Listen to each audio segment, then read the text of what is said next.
Hi అండి, అందరూ ఎలా ఉన్నారు? మీరు అందరూ బాగాలని నేను మనస్ఫూర్తిగా కోరుకుంటున్నాను. అలాగే మన ఛానల్ ఎవరైనా కొత్త వారు చూస్తే వెంటనే సబ్స్క్రైబ్ చేసుకుని పక్కన ఉన్న బెల్ ఐకాన్ ఉంటుంది. మీరు సబ్స్క్రైబ్ చేస్తే నాకు అంతగా సపోర్ట్ ఉంటుందండి. ఈరోజు అయితే నేనైతే టెర్రస్ మీదకి వచ్చాను. ఇదిగో ఇవాళ బీరకాయని మెత్తళ్ళు కోడిగుడ్డు కర్రీ వండుదామని. మన పైన పండినాయండి ఇవి బీరకాయలు. చూసారా ఎంత ఉన్నాయో?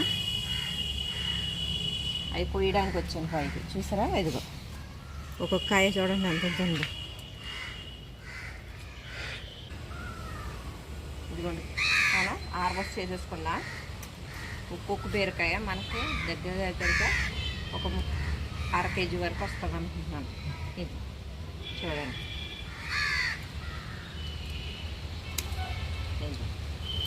బాగు చూసారా? ఒక ఉప్పులు లావు ఉన్నది సైజు. ఇప్పుడు కర్రీ వండుదాం కిందకి నడని. 2 బీరకాయలు, 3 ఎగ్స్, 1 ఉల్లిపాయ, 3 పచ్చిమిరకాయలు, ఒక గిన్నె తీసుకుని మెత్తళ్ళు గిన్నెలో వేసుకుని గోరువెచ్చని నీళ్ళు వేసుకుని ఒక 5 నిమిషాలు పక్కన పెట్టుకోవాలి. ఇలా పెట్టుకుంటే మనకి పులుసు అన్నది మొత్తం అంతా ఊడిపోతుంది కాబట్టి ఇలా వాటర్లో పెట్టుకోవాలి. ఇప్పుడు బీరకాయని తీసుకుని దీని మీద ఉన్న తొక్క అంతా కూడా తీసేసుకోవాలి. ఇలా ఇది కూడా మనం పక్కన పెట్టేసుకోవాలి. ఇప్పుడు మెత్తళ్ళు 5 నిమిషాలు అయిన తర్వాత దీని మీద ఉన్న పుట్టంతా కూడా మన చేతితో ఇలా తీసేసుకుని 4-5 సార్లు కడుక్కుని పక్కన పెట్టుకోవాలి. 3 కోడిగుడ్లు ఉడికిన తర్వాత వీటి మీద పెంకిని కూడా తీసేసుకోవాలి. తొక్కంతా ఒలిసేసుకోవాలి. ఒక దాక పెట్టుకుని దాకలో ఒక 6 టేబుల్ స్పూన్ల వరకు ఆయిల్ని యాడ్ చేసుకోవాలి. ఇలా ఆయిల్ మరిగిన తర్వాత ఎగ్స్ను కూడా వీటిల్లో వదులుకోవాలి. ఆయిల్ వేడిగా ఉండాలి, అప్పుడే మనకి ఎగ్స్ అన్నది కలర్ వస్తుంది. కొద్దిగా పసుపు వేసుకుని, పసుపు వేయడం వల్ల ఎల్లో కలర్ వస్తుంది ఎగ్ అన్నది. ఈ ఎగ్ని బాగా వేయించుకోవాలి. ఇలా వేగిపోయిన తర్వాత ఒక కంచంలోకి గుడ్లు అన్నది తీసేసుకోవాలి.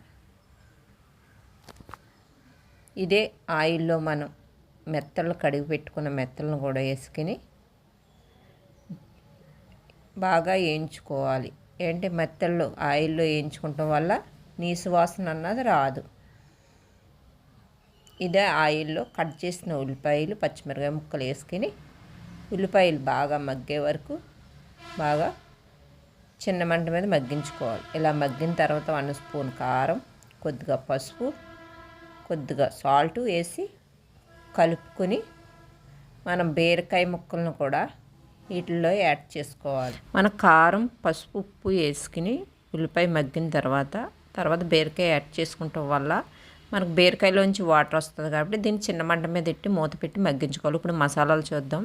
ధనియాలు, జీలకర్ర, ఎల్లుల్లిపాయలు, లాలికాయలు, లాంగ్ మొగ్గలు, గసగసాలు ఈ మిక్సీ జార్లో వేసి ఫోర్స్గా మెత్తగా గ్రైండ్ చేసుకోవాలి.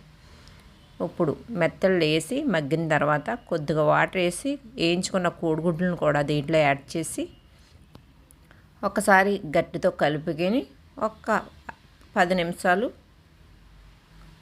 ఐలో పెట్టుకోవాలన్నమాట. ఇలా మగ్గిన తర్వాత మన కర్రీ మనం మిక్సీ జార్లో మసాలా పట్టుకున్నాం కదా, ఆ మసాలాలను కూడా దీంట్లో యాడ్ చేసుకొని ఒక 5 నిమిషాలు ఉండొచ్చి ఇలా కూర దగ్గర పడిపోయిన తర్వాత ఇలా ఆయిల్ పైకి రావాలి.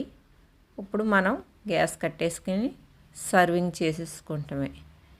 ఇలా వేడి వేడి బీరకాయ కోడిగుడ్లు మెత్తళ్ళు ఇగిరి కర్రీ రెడీ అయిపోయింది.